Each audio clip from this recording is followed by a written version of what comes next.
Praise the lord. Teachers అందరికీ హృదయపూర్వకంగా happy teachers day. అసలు ఊహించుకోవడానికే భయంగా ఉంది, ఈ టీచర్సే లేకపోతే పేరెంట్స్ పరిస్థితి ఏంటా అని. ఈ రోజుల్లో టీచర్స్ రోల్ చాలా ఇంపార్టెంట్.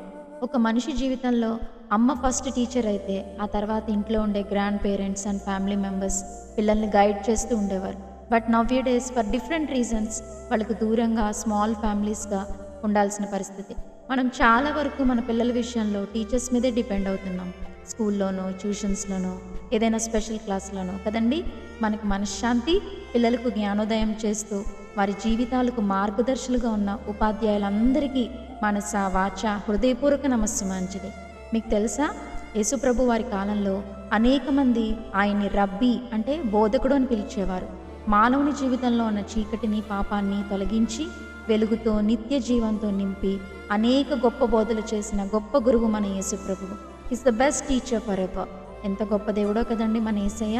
చెడిపోతున్న మన జీవితాలను తిరిగి సరైన క్రమంలో పెట్టడానికి స్వయంగా దేవుడే మానవ రూపం దాల్చి దివికి దిగి వచ్చిన కరుణామూర్తి. మరొక్కసారి టీచర్స్ డే సందర్భంగా మన దేవుడైన యేసుప్రభువుకి, మన అమ్మకు, ఫ్యామిలీ మెంబర్స్కి, అలాగే మన ఉపాధ్యాయులందరికీ happy teachers day. Thank you. God bless you.